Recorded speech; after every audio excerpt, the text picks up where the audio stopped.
بسم اللہ الرحمن الرحیم۔ السلام علیکم ورحمۃ اللہ وبرکاتہ۔ حج اور عمرہ کے دوران کیے جانے والے گناہوں کے حوالے سے ہم بات کریں گے۔ اس میں سب سے پہلا گناہ جس کو اکثر لوگ اس کو گناہ سمجھتے ہی نہیں ہیں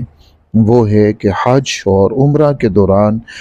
حرام مال کا استعمال کرنا۔ ناظرین اکرام، حرام مال یہ کسی بھی طرح سے ہو سکتا ہے، جیسے دوسروں کا مارا ہوا مال، جو دبایا ہوا مال ہو، یا شرعی ورثاء کا حق مار کر جو مال حاصل کیا گیا ہو، اسی طرح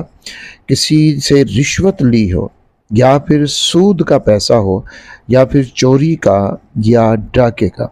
یا کسی بھی طرح سے کسی کے ساتھ زیادتی کی ہو اور اس کا پیسہ اس کی رضا کے بغیر حاصل کیا ہو، تو یہ پیسہ حرام مال شمار ہوگا اور یہ اسی میں شامل ہوگا۔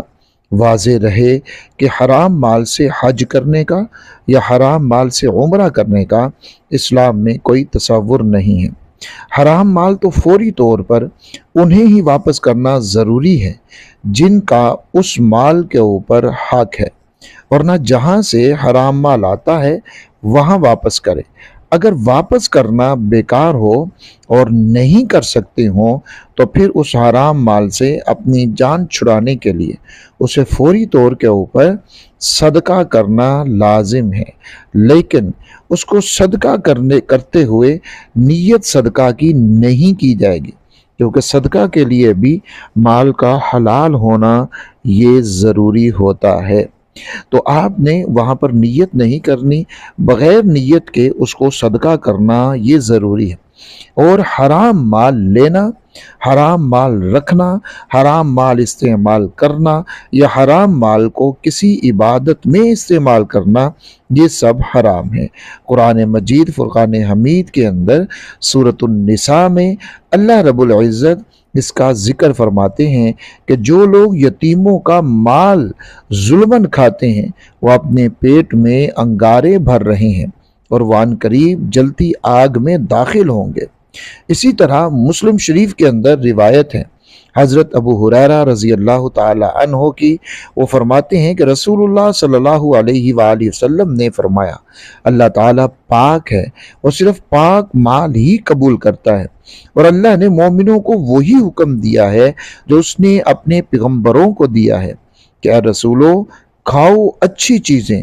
اور کام کرو اچھے۔ سورۃ البقرہ کے اندر اللہ رب العزت نے فرمایا، وہ پاکیزہ رزق کھاؤ جو ہم نے تمہیں دیا ہے۔ پھر رسول اللہ صلی اللہ علیہ وآلہ وسلم نے ایک شخص کا ذکر فرمایا جو لمبا سفر طے کر کے جاتا ہے، اس کے بال بکھرے ہوئے ہیں، جسم پر غبار ہے، اور وہ مقام مقدس پر پہنچ کر وہ ہاتھ پھیلا پھیلا کر دعا کرتا ہے، اے پروردگار، اے میرے رب، حالانکہ اس کا کھانا حرام، اس کا پینا حرام، اس کا لباس حرام اور حرام سے اس کی پرورش ہوئی، تو ایسے شخص کی عبادت کیسے قبول ہوگی؟ حضرت عبداللہ بن عمر رضی اللہ تعالی عنہما کی روایت ہے، انہوں نے فرمایا کہ جس نے کوئی 10 درہم میں خریدا کوئی کپڑا، اس میں 1 درہم حرام کا ہو تو اللہ تعالیٰ اس کی نماز قبول نہیں فرماتے جب تک کہ وہ کپڑا اس کے بدن پر ہو۔ پھر حضرت عبداللہ بن عمر رضی اللہ تعالیٰ عنہما نے اپنی دونوں انگلیاں اپنے دونوں کانوں میں داخل کی اور فرمایا، یہ دونوں کان بہرے ہو جائیں اگر میں نے رسول اللہ صلی اللہ علیہ وآلہ وسلم کو یہ فرماتے ہوئے نہ سنا ہو۔ ناظرین اکرام،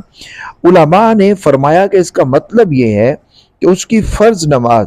اسی طرح فرض حج قبول نہیں ہوں گے، البتہ اگر وہ کرے گا تو اس کے سر سے فرض اتر جائے گا۔ لہٰذا ہر حاجی کے لیے، ہر عمرہ پر جانے والے ہر شخص کے لیے یہ ضروری ہے کہ وہ پہلے اپنے مال کا جائزہ لے۔ اگر خدا نخواستہ حرام مال ہو، کسی کا حق مار کر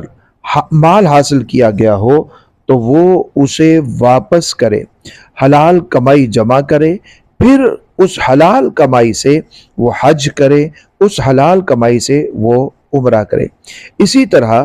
دوران حج بھی یا دوران عمرہ بھی اس کا پورا اہتمام کرے کہ دوسرے کی چیز اس کی دلی رضامندی کے بغیر ہرگز استعمال نہ کرے۔ حدیث مبارکہ میں ہے کہ کسی مسلمان کا مال اس کی دلی خوشی کے بغیر استعمال کرنا یہ حلال نہیں ہے۔ دوسری خرابی یا دوسرے گناہ کی اگر ہم بات کریں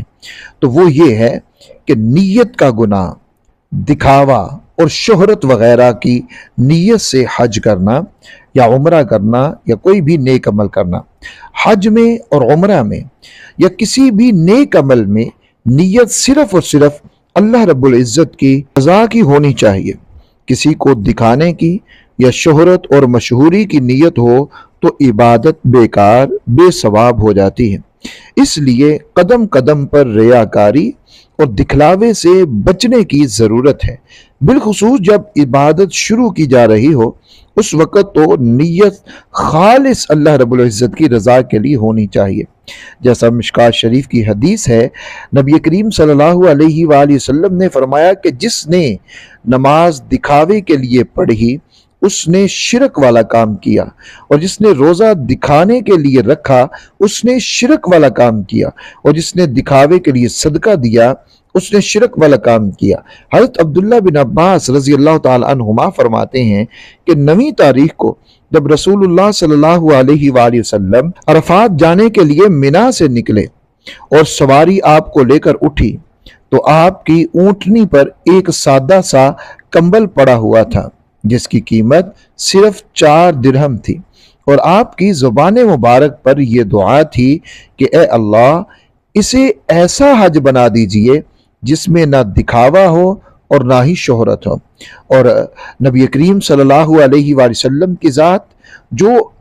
پاک ذات ہے، اور اسی طرح ہر طرح کے نفسانی اثرات سے آپ کی ذات پاک تھی، لیکن پھر بھی آپ نے یہ دعا فرمائی تاکہ امت اپنے حج اور عمرہ میں اخلاص کا خیال رکھے، جو کام بھی کرے وہ اللہ رب العزت کی رضا کے لیے کرے اور دکھاوے کے لیے کوئی بھی کام نہ کرے۔ ناظرین اکرام، نبی مکرم صلی اللہ علیہ وآلہ وسلم کا فرمان ہے انما الاعمال بالنیات، کہ اعمال کا دار و مدار نیتوں پر ہے، اور اعمال جتنے بھی انسان کرتا ہے چاہے وہ کوئی چھوٹا عمل ہے یا بڑا عمل ہے، جب تک اس میں نیت خالص نہیں ہوگی اس عمل کا اجر و ثواب انسان کو نہیں ملے گا، بلکہ اگر نیت کے اندر کوئی کھوٹ آ گیا، فطور آ گیا، تو اس کا ثواب ملنے کی بجائے الٹا گناہ کے اندر انسان مبتلا ہو جاتا ہے۔ تو یہ 2 بنیادی گناہ آپ کو بتائے ہیں۔ اگلی ویڈیو کے اندر چند اور ایسی چیزوں کے اوپر ہم بات کریں گے جن سے بچنا انتہائی ضروری ہے، کہ جو گناہ حج کے دوران کبھی بھی کسی بھی طرح سے ہمیں نہیں کرنے چاہیے۔ آپ نے آنے والی ویڈیوز کو بھی ضرور دیکھنا ہے۔ اللہ رب العزت سب کا جانا قبول فرمائے اور ہمیں ہر طرح کی گناہ سے، ریاکاری سے، دکھلاوے سے محفوظ فرمائے۔ آمین یا رب العالمین بجاہ النبی الکریم الامین۔